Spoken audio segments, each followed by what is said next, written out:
On this episode of Mythbusters, Like that. sparks are flying Totally me. We finally get a reasonable experiment here, and he's like, and trouble's brewing. I would say that the rig is not safe at all. Adam finds out that the falling penny myth can really be a pain in the... oh! We'll see why these guys don't have their own cooking show. And find out the link between Japanese spies and Lucille Ball's teeth. The Morse code. Who are the Mythbusters? Am I missing an eyebrow? Adam Savage I always enjoyed seeing Adam in pain. and Jamie Heineman. Jamie wants a big boom. More than 30 years special effects experience. Feel kind of sexy. They don't just tell the myths, they put them to the test.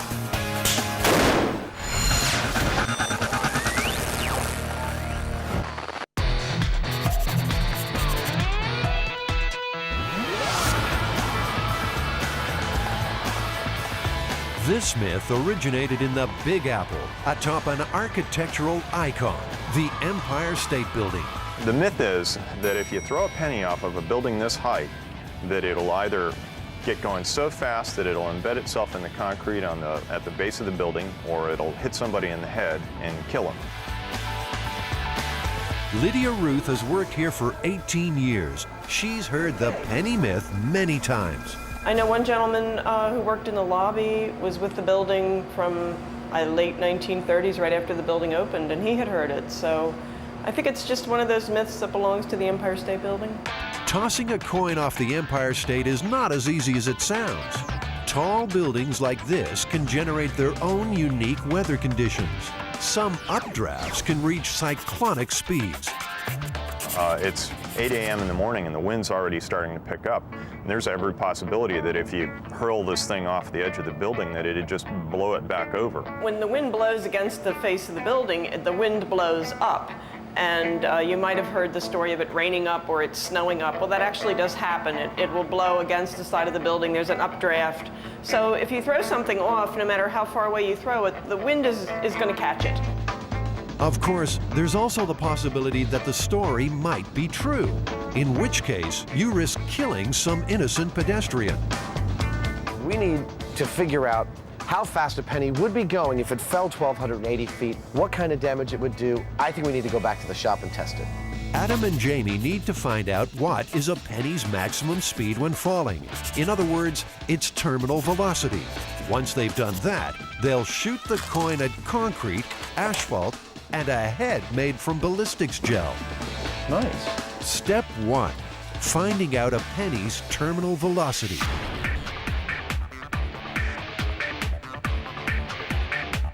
Now, we know a person's terminal velocity is about 120 miles per hour. But is a penny's the same? In his quest to find out, Adam's willing to jump out of a perfectly good plane for the first time. As he plummets, he releases handfuls of pennies.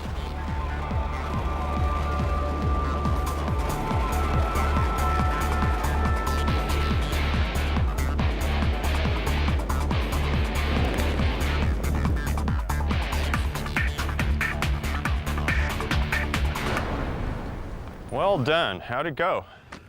That was amazing. I mean, it's unlike anything I've ever tried before. You really should have done it. What'd the pennies do when you let them go? The pennies flew right out of my hands. I opened one hand and then the other, and the pennies just like shot out towards the sky. Out of one hand, they hovered for a second in like the burble above my hand, you know, the air bubble vortex, and other than that, I was traveling way faster than they were. I want to do it again. That was awesome. The guys have seen complex equations that put a penny's top speed at somewhere between 35 and 65 miles per hour. I used to be able to juggle them. But Adam's not taking those figures at face value. He wants to test them in his own penny wind tunnel. At the bottom, wind speed is clocked at 65 miles per hour. Holes in the tube allow the air to dissipate, so the speed at the top drops to 35 miles per hour. If the penny stays in the tube, then the equations are correct. Bingo! Adam's one happy Mythbuster. If only Jamie were as excited. This matches the math, the complex equations that we have showing the velocity. I think we should go for a worst case scenario, like 65 miles an hour.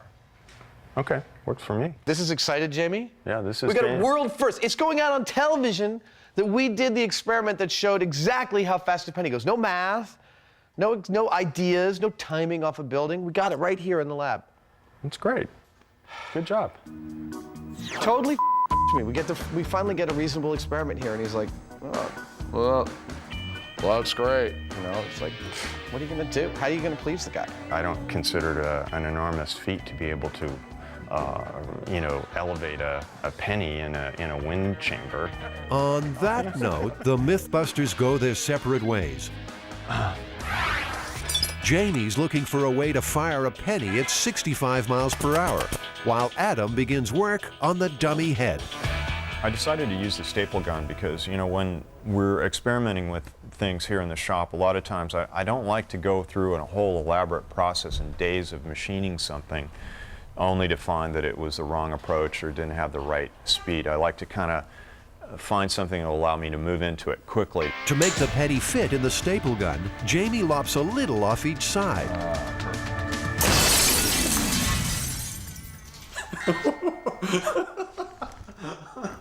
Whoops. We should get out of here. That's mercury vapor there. Okay.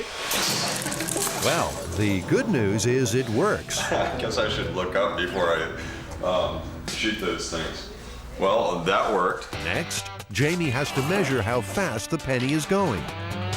We've taken a staple gun, like what you would have in a normal wood shop. We put it in front of a chart that we can track the speed of the penny with. We've got a concrete block and a high-speed camera. So we've modified this staple gun to accept the penny. We're firing it and tracking it, recording how fast it goes based on this information. It's time to see if Jamie's penny can achieve terminal velocity. Okay, firing. The modified staple gun blasts the coin from 3 feet at the concrete block. Look, you can see the penny imprint. The penny traveled the 3 feet in 16/500ths of a second. The rig has shown that we can fire this penny at about 65 miles an hour, which is at the upper level of what studies have shown that the terminal velocity of a penny would be. Jamie's strong points are that he'll try a solution that seems ridiculous, chewing gum and nails to do something, and it will seem really inelegant, but he'll have grasped by trying that a central thing about the mechanics of what he's doing. And his solution, therefore, it won't be too clever. It'll be very unadorned, very simple, but it'll work. But the staple gun's not perfect. It has to fire a whole penny. Obviously, it was really easy to nip the corners off of this penny to make it fit in the gun, and it's not that much different in mass than what a real penny is. So I'm pretty sure, based on that if I widen the channel or the throat of this staple gun, that I should be able to make it fire a full-size penny just as well and with the same kind of speed.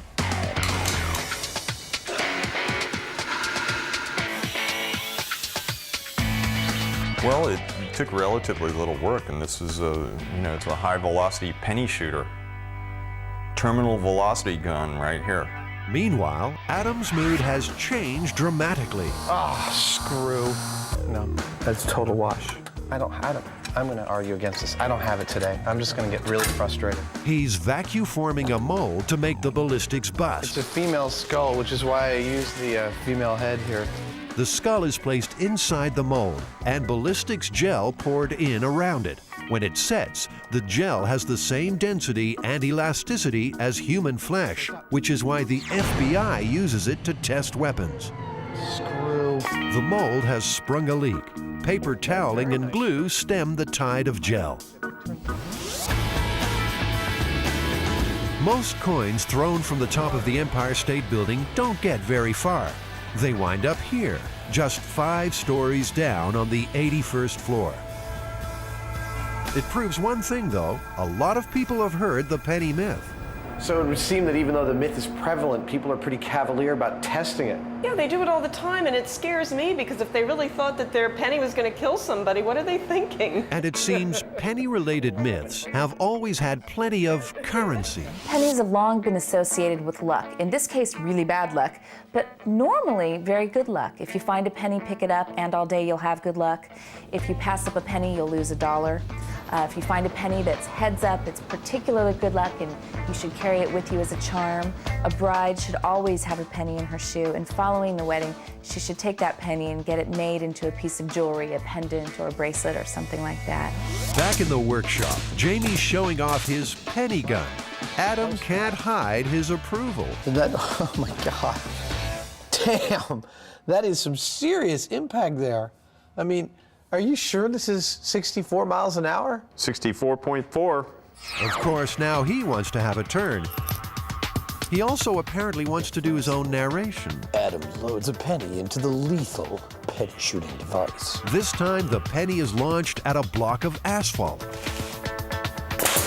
The penny bounces right off. So the test shows that a coin traveling at terminal velocity cannot penetrate concrete or asphalt. But what about flesh and bone? Remember, the penny myth talks about a penny shattering someone's skull. Enter Norma, Adam's ballistics dummy. Norma's cranium will take the full brunt of a penny traveling at terminal velocity. Lights. Perfect hit. Lights off. Yep. The penny broke through the thin layer of ballistics gel, but the skull is intact. So, you ready to put that to the ultimate test? We've tried it on all the other stuff we've got. Want to try and catch it in your hand? The penny is leaving an imprint in the concrete when it hits, so, you know, I'm a little hesitant about catching it, actually. The Mythbusters are about to find out what happens when a penny traveling at 64 miles per hour hits skin. I'll do it. Okay. But you got to do it too, otherwise, you know, you're like a wuss.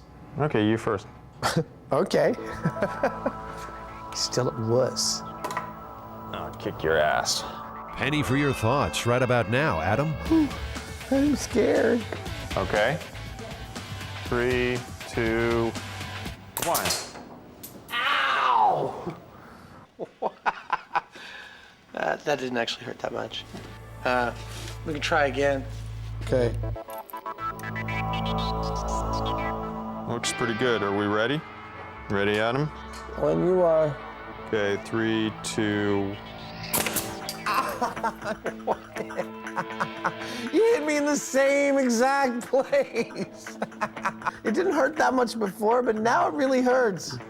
Oh, you baby. It looks like it's swelling. Yeah. It stings, but there's no bruising or broken skin. Well, I always enjoyed seeing Adam in pain. I'm not sure what it is. All right, Heineman. Are you ready? Now, it's Adam's chance for revenge. Go. That was totally off. I felt it on my wrist. If it hurt, he's hiding it well. Adam. And you know how Adam wasn't having a good day? Well, Go ahead, shoot me in the ass. Come on. I can take it.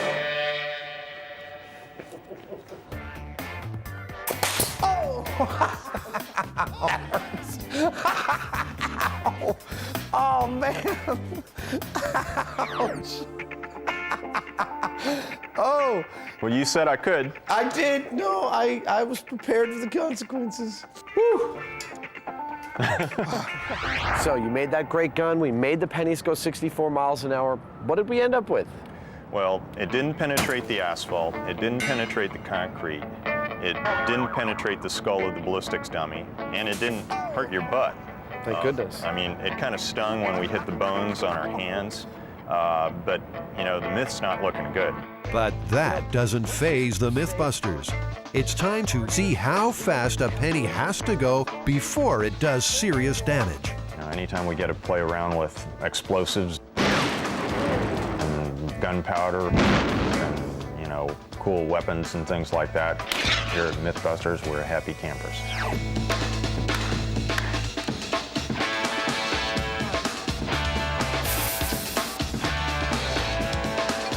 Adam's modifying a high-powered rifle so that it will expend a penny. That's not chambering around, I'm just test firing. The coin will be fired from a special aluminum barrel attached to the rifle like a silencer. The rifle itself will be loaded with a blank round. When it's fired, the expanding gases from the cartridge will explode along the barrel, propelling the coin from the slot with bullet-like speed. It's a bold plan and a potentially deadly one. Jamie's far from convinced. I would say that the rig is not safe at all.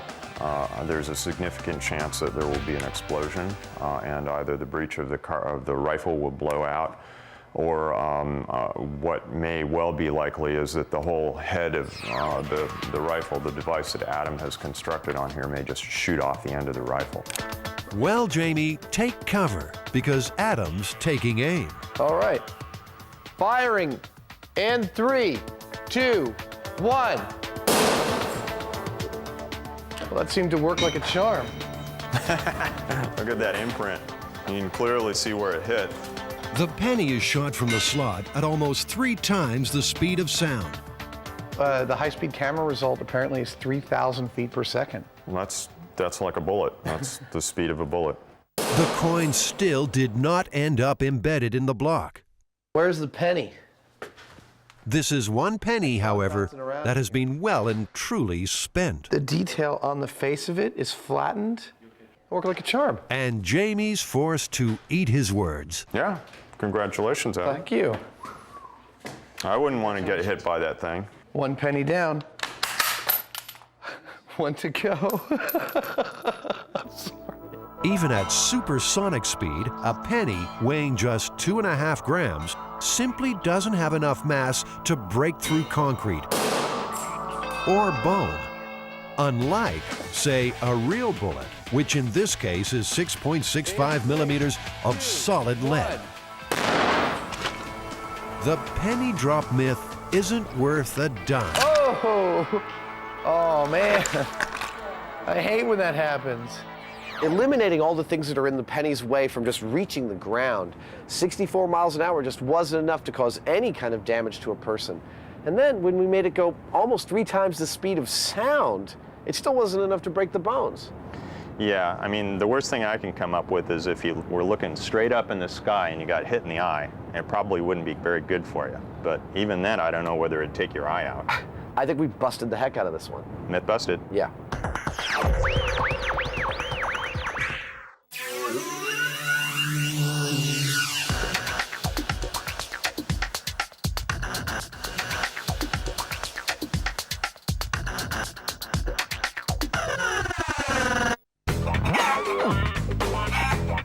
That's really disgusting. What sort of foul play is this? Chickens soaking up the rays on a tanning bed? What urban myth could be solved in such a paltry fashion? The humble microwave oven. Is it a handy cooking device? Or mysterious machine with dark and frightening powers? Microwaves just seem to be magnets for urban legends. So we're going to put some of the main ones to the test. Whoa! You are the man.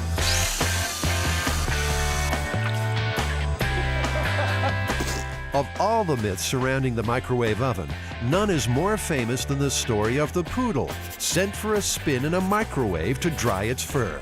The result? One hot dog. Well, meet Jazzy, a 2-year-old show poodle.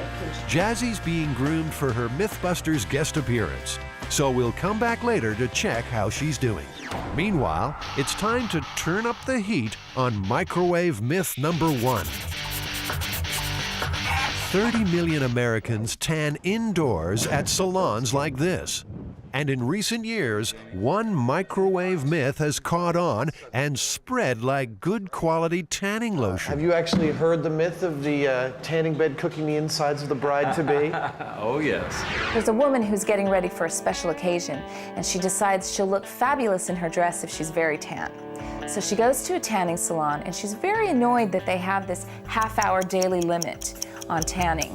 So she goes there, and then she goes to several other places, and basically is tanning for hours a day. After a few days of this, her husband says, "Honey, you smell kind of funny. So she showers, you still smell kind of funny. So she goes to the doctor, and the doctor does numerous tests, upon which he finds that she's microwaved her internal organs and only has 2 weeks to live. Rick Mattoon is director of the National Tanning Training Institute. How many different versions of the story have you heard over the years? We have a tendency of getting a different version about every month for about the past 4 years that I've been involved in the indoor tanning industry. Do you keep an archive of all the stories that you've gotten? I do, and it's very interesting. It's picked up typically anywhere, or grows anywhere from the local level to a national level. And bottom line is, it always has a tendency to go back to the microwaving theory or story. Can a tanning bed act like a microwave oven? Will overexposure result in a baked bladder as well as a golden glow? How are Adam and Jamie going to test this myth? The simplest way would be to strip off and submit to the simulated sunlight. But they don't look like the tanning types. No, I think it's really quite obvious that I don't tan. Not at all. Which is why I've got to wear these glasses in the sun. So that explains why these chickens have been plucked from the local deli. They'll give the birds 4 straight sessions on the bed and see whether or not the result is lunch. This is right up there with one of the weirder things that we've had to do. Trying to put a dead chicken in a tanning booth? Hello?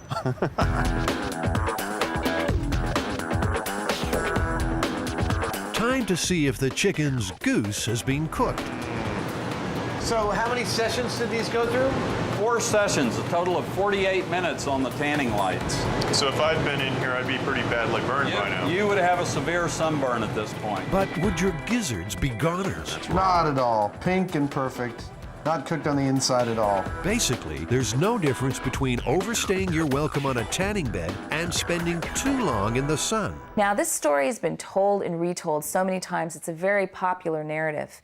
Indeed, it was published in at least 2 Dear Abby columns, so it's got a lot of veracity. A lot of people believe it. Also, the industry magazine, Tanning Trends, had to publish an article telling people that it's not true, don't worry about it, but clearly the narrative is still out there. Do tanning beds put out microwaves? They put out nothing of the sort. They put out light waves, and that's all there is to it. Besides, for the myth to work, microwaves would have to cook from the inside out, and that's easily tested. Simply throw a roast in a microwave for 20 minutes and carve. Look at that. I mean, it's totally cold on the inside. It's not heating from the inside out. It's definitely heating from the outside in. Yeah. The myth is totally busted. Apart from testing these microwave myths, Jamie also wants to build the microwave oven from hell. Let's take a moment to find out how microwaves actually work. A microwave oven uses radio waves to cook food. A device called a magnetron bombards the inside of the oven with radio waves, which react with water molecules in the food, causing them to vibrate at enormous speed. That friction creates heat, which cooks the food. The Amana radar range microwave oven is quality. In the early days, it was hailed as a revolutionary kitchen It's convenience. a family-sized turkey. 675 watts of cooking power means faster cooking than most other microwave ovens. Uses 50 to 75% less energy than a conventional electric range. 5 and 30-minute timers with automatic defrost cycle. This store has been selling microwaves ever since those heady times. The main thing I'm interested in personally is raw power. Well, the average microwave today is about 1,100 watts. But you can go up from there or you can go down from there. How many people are going to be using the oven? One very strange television show. Just one. Is this the soul of the microwave oven? More the heart of the microwave. This is a little radio transmitter, and you plug it in and it converts it to DC voltage, and out comes the microwave. And it looks like Jamie's suffering a little microwave madness. Sorry. Did you get enough, Jamie? Microwaves are really cool, you know, they're like X-ray guns. And I think the same thing that makes people afraid of them and makes them generate a lot of myths about them is what's always fascinated me. I'm gonna, you know, make this super powerful microwave gun that I can heat things up around in my shop with. And You know, that for me is a lot of fun. I think he wants to take apart all these microwaves and make some kind of super microwave. And I don't know if he's planned on shielding or anything, but I don't necessarily want to be in the building when he does it. Back at the workshop, it's time to test microwave myth number 2. That microwaving metal makes the oven explode. You know, I once had a roommate where I accidentally put a spoon in my coffee cup in the microwave, and he refused to use it ever again. Made me buy him a new one. Wow. It's just those kind of misconceptions I want to clear up here on Mythbusters. Yeah. There you go. Adam and Jamie are going to microwave several metal objects. Just in case something dramatic does occur, the pair will watch from behind a Lexan shield. Lexan is a bulletproof material used in the windshields of NASCARs. It's time for the first metallic test subject. No, nothing happening there. Spoon's been in there for 2 minutes. I don't see nothing. Turn it off. So, I mean... I'm guessing if... Ah! Ooh. The spoon was really hot. That spoon was really hot, but it didn't do anything. Okay. I mean, it didn't arc, it didn't, like, buzz or, you know, all that stuff. Something else from the silverware drawer, perhaps? Fork in the microwave. Maybe the sharp prongs will cause sparks to fly. Oh, yeah, that's thrilling. Not a thing. Adam and Jamie have heard that tin foil scrunched into a ball can have an effect. Oh, that's cool! Looks like something out of Star Trek. It's beautiful, actually. Now, Really? that's interesting. The microwaves are causing an electric charge to build up in the metal. Scrunching the foil allows the charge to jump the gaps. Jamie tries again, this time folding the foil into an accordion shape. Whoa! The Heinemann with the precognitive technique. Look at that! That's the best. Dude, you are the man. It just goes. Spectacular, yes, but explosive? No. A warning though, microwaving metal might result in magnetron meltdown. So metal in a microwave, is it true or is it false? Well, that's false with provisions. Only in the case of an object that is made out of metal that is contacting the sides, you can create some arcing there that would feed back into the magnetron and reduce its lifespan. That's 2 myths done and busted. Meanwhile, what's Jamie up to? Does he have a screw loose? Jamie's harvested the magnetrons from 4 microwaves. Looks like he's serious about building that super microwave machine. Scary stuff. Microwave oven. So we know metal won't turn your microwave into a bomb. It's time now for Adam and Jamie to investigate a microwave myth that is potentially lethal. If you overheat water in a microwave, you may take the cup out of the bowl and then the water is going to explode in your face, injuring you or burning you in some horrific way. We're gonna time how long it takes to bubble. After a little research, Adam and Jamie know that the only way water could explode is if it's being superheated, that is, heated beyond boiling point, without actually boiling. Tap water always boils because it has impurities. Distilled water has no impurities. That means no boiling. Yeah, the smaller experiments, you know, they look a lot simpler because they're tabletop, you know, we have small amount of variables, and really invariably they turn out to be the most complex and difficult ones to get a real result from. They put 2 cups of water in the microwave, 1 distilled, 1 tap. When the tap water boils, they'll know that the distilled water has become superheated. Just dropping in a sugar cube should make the boiling process happen instantly and violently.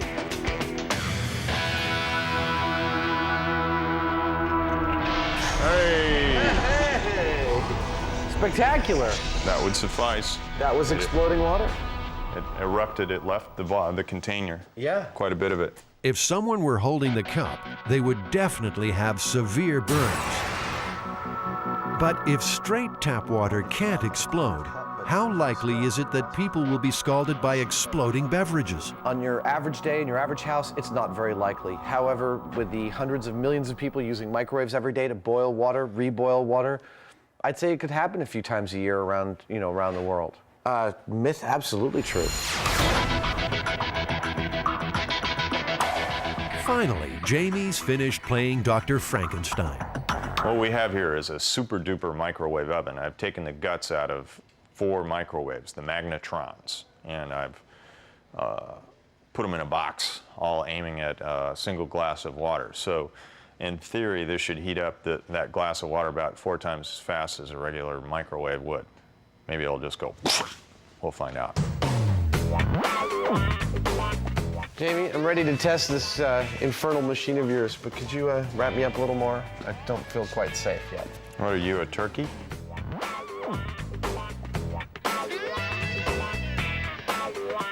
I wouldn't say Jamie's an evil genius. I know, this could be a wonderful mousetrap. I'm not sure he's evil, and I'm not sure he's a genius, but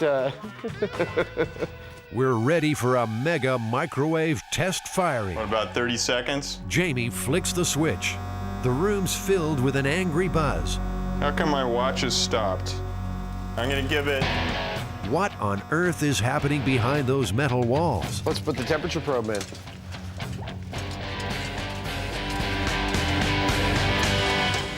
That doesn't look like it's boiling. No, in fact, 66 degrees. You've made a refrigerator. That's amazing. For all that humming, you ended up with bupkis. Looks like that's the evil genius theory out the window. Time for the final myth, the famous poodle in the microwave. It's the moment of truth for our guest star Jazzy, who's been primped and preened to perfection. Or is it? There's some things that even we on Mythbusters can't do, and I think this is one of them. There's just no way that we could put a poodle in a microwave. It might dry her hair, but it'd kill the dog. Fortunately for the viewers, this one's just gonna have to remain a legend.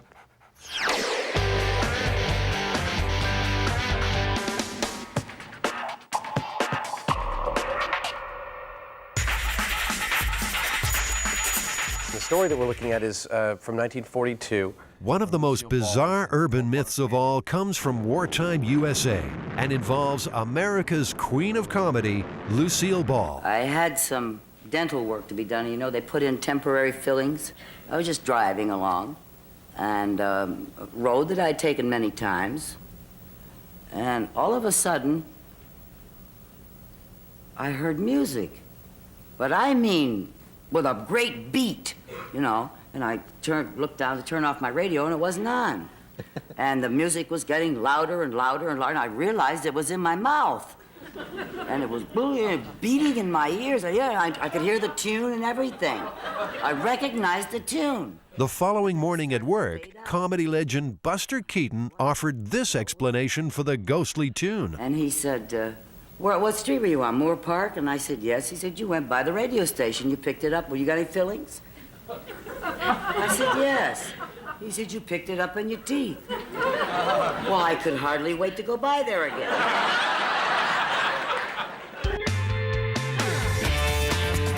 Here's a challenge Adam and Jamie can really get their teeth into. Is it possible to receive radio transmissions through the fillings in your mouth? We need to get a skull. 2 of the skull's teeth will be given different fillings. One gold, the other amalgam. We'll also obviously have to have some sort of a radio transmitter. That transmitter will pump radio frequencies into the air around the teeth. A voltmeter will monitor any change in electrical activity across the fillings. Well, let's do it. Okay. First question, where are you most likely to come across a spare cranium? The number 4, the bone room. The number 4, UCSF School of Anatomy. The number 4, UCSF Dental School. I'm looking for a human skull. Do you guys have any skulls? A wrinkle? Yes. Finding a skull is hard enough. Finding one complete with fillings, well, that's another matter. One with fillings. Would any of them happen to have fillings in them? So you don't have any with fillings right now? There's a dental chair. Eventually, Adam tracks down a skull. It's his father's. Well, his father owns it, that is. Next step, a little dental work. Hi, doctor. That's a grody looking skull. Okay. Is that of a real dead person? Yes. You bet. Not got much teeth left. He has trouble eating his steak these days. Does this guy have a name? These are very dried out teeth. Smells the same as it usually does. Yeah. I have 7,000 patients. I'm a practicing dentist. Never in my career as being a practitioner for 30 years had anybody complain to me they were picking up sounds or signals from their fillings.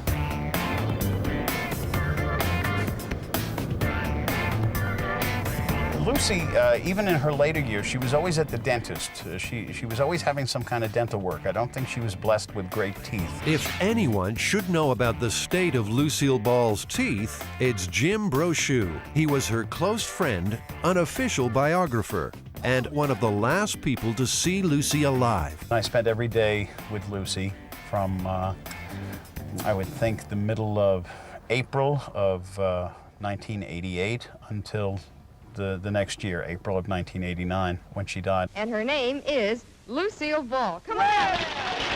And although the star mightn't have had great teeth, Jim's positive she was always of sound mind. Lucy had no kind of psychosis.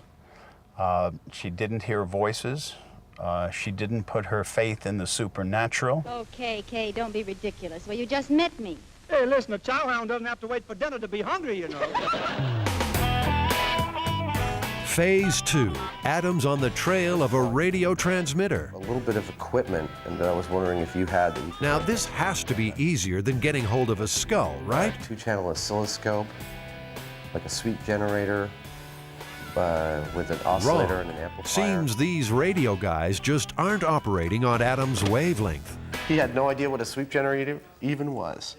This one had you kind of stressed out, didn't you? Yeah, this one was a real bear, actually. It turns out that it's very difficult, number one, to get the equipment to generate a very powerful AM frequency because that's been cracked down a lot, pirate radio stations and such. Like all great stories, the Lucy legend has plenty of details that lend it credence. Then there was the radio station, which is a 50,000 watt radio station that we understand now that there was some kind of clay in the ground that aided the transmission, that amplified the 50,000 watt transmission. So I associate that radio station as where she heard the music coming from that night as she passed by.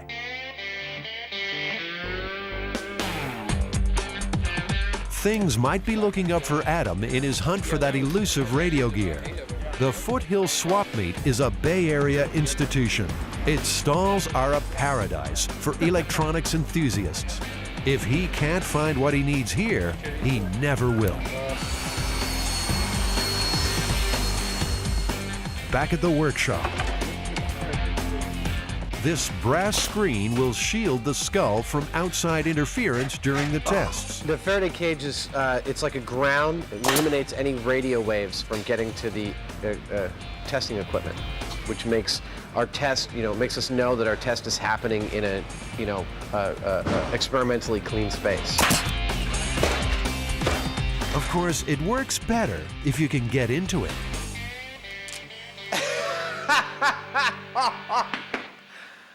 I locked the door from the inside.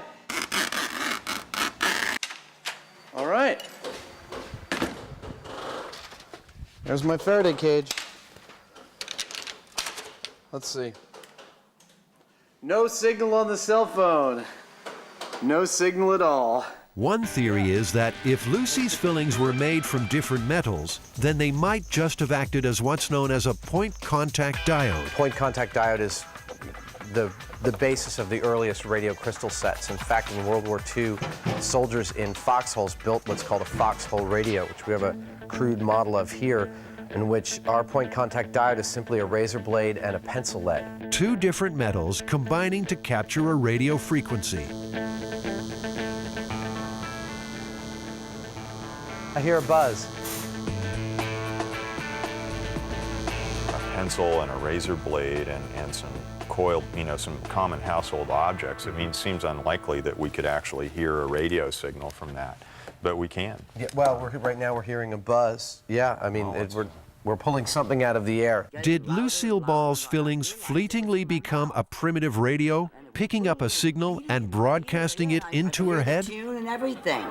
I recognized the tune. One tooth already has an amalgam filling. We need another metal.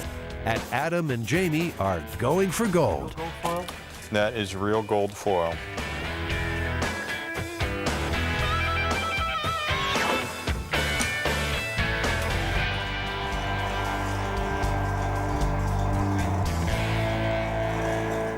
The teeth are placed inside the Faraday cage, along with a crude antenna made from a cardboard cylinder and insulated copper wire.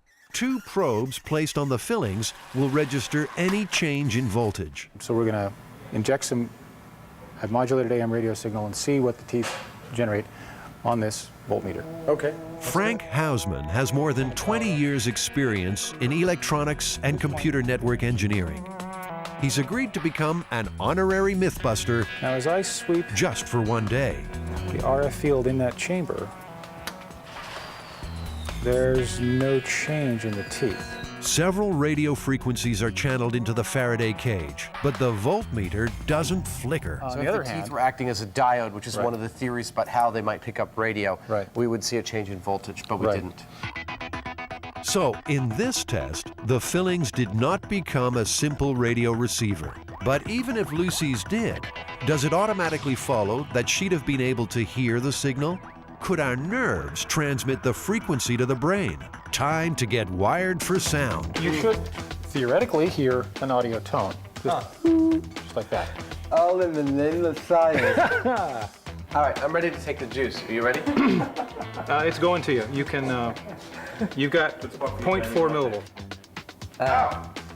Okay. Are you on now? Do you feel anything? Okay. Take one off. Okay. Well, I'm going to turn it up to 300 millivolts. This is about the highest voltage I'm comfortable putting out into your head. Of course, you say that. I'm just going to ask you to bump it up one more. No, I don't feel anything. I've just run it across several combinations of all my fillings. But what if you had metal somewhere else in your head? In 1981, the Veterans Medical Center in Miami reported a remarkable case. A Vietnam veteran claimed he was picking up radio through shrapnel embedded in his skull. He started to hear music, and then he became very frightened, very scared. He thought that he may be going psychotic, being delusional. The man was successfully treated for post-traumatic stress disorder, but still, the band played on. It's the only case of this kind in the last half-century to be published by a medical journal. For Lucille Ball, the radio filling story didn't end when the music stopped. In fact, it got even zanier. I was going up another street, almost home, and I was passing 4 vacant lots. And as I went by there, I heard, and I'm picking it up with my teeth. I stopped the car. Then I looked around, in the Morse code, like. And I couldn't wait to get back to MGM the next morning and tell the security office, and they found an underground Japanese transmitting radio station. Honest to God. Is that a great story? A great story, without a doubt. But Morse code? Tapped out through tooth fillings? One of the theories is that it could be a galvanic reaction, i.e. that the, let's say you have 2 dissimilar metals in your fillings. You have a gold crown and an amalgam filling. That those in the solution of your saliva might actually be generating a small amount of electric current, like a battery. In that case, the galvanic reaction would be building up a charge that it was discharging. Build up and discharge and build up and discharge. And you might actually think that was Morse code. Jamie and Adam want to recreate what might have happened in Lucy's mouth. It's been a little while since this mouth saw any saliva, so Adam and Jamie are going to sit the teeth in vinegar. Vinegar's level of acidity should make it an excellent conductor. That ought to be enough for a little galvanic resistance. I have the teeth in solution just so that they're, the metal of the teeth is both in the bath of vinegar and slightly above. Okay, we'll set some probes next. All right. We have positive contact on everything here. Great. Adam and Jamie have heard the Japanese bombing of Pearl Harbor had just forced the United States to join the Second World War.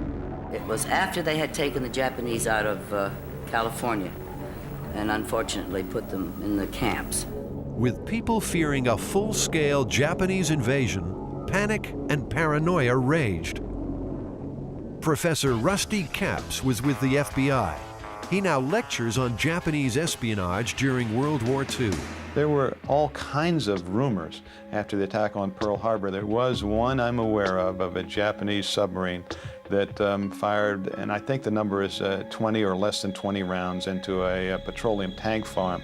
There were also instances of Japanese trying to bomb America with high-altitude balloons that were going to drop incinerators. You didn't know how to reconcile this fear. So then suddenly you have Lucy, of all people. Hey, what am I going to get, a kiss or a quart of milk? If these incompetent Japanese people couldn't even get one over on Lucy, how could they hope to win out over our American military? So it's really a comforting tale for people of that time period. It's saying, well, they couldn't possibly win. All in all, I'm quite pleased. Okay. To test for a galvanic reaction, the probes are once again placed on the fillings. But now we're seeing 7 millivolts. Okay, let's see. And if you lift the probe off, Lifting. it should go to 0. And there it is.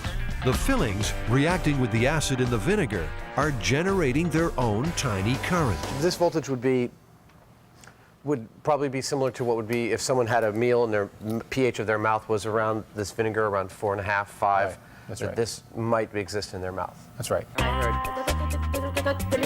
Was Lucy's spy message nothing more sinister than a reaction between her fillings and her saliva? So it's possible someone could mistake that voltage discharge, if they had a nerve close to a filling, for something like Morse code. That discharge would be an oscillation and they would feel it. And it wouldn't be pleasant, actually. A galvanic reaction can only occur in new fillings before the metal starts to corrode. Lucy's fillings were only a week old when the Morse code began to transmit. It would be more helpful if she actually knew Morse code and was able to translate the message. In 1994, 5 years after her death, Lucille Ball's FBI file was released to the public. All 142 pages refer to her involvement in the Communist Party. There's no mention of her role in foiling a Japanese spy network. If it had been true, I can think of no reason why it wouldn't have been widely published. The FBI, you have to remember, like all law enforcement and counterintelligence services, has one basic rule. If it ain't on paper, it didn't happen. And one of the things that she's thinking about, I'm sure, as she comes forward is, well, how about my career? You know, I'm an actress, but if I'm also a war hero, if I'm also able to help the war effort in this way, I mean, it's going to raise my stock dramatically. I don't know how much publicity this story actually got when it happened. I know eventually there was a Broadway show called Something for the Boys with her friend Ethel Merman in it. And that one part of Lucy's story about picking up the radio signals in her fillings was translated to this musical. I don't think Lucy had a reason to make up a story. I mean, she had a very rich, full life, full of wonderful stories that, you know, she wouldn't have to make one up about herself. Adam, is the myth true or false? I think definitively we've shown that 2 different types of fillings do not act as a rudimentary radio crystal, and that there is some potential voltage or battery action occurring if you've eaten a lot of acidic food and you do have different types of metals in your mouth. It's busted. Okay, we'll call it busted. All right. Thank you, Lucy, for Pleasure. talking about I yourself. love it. We'll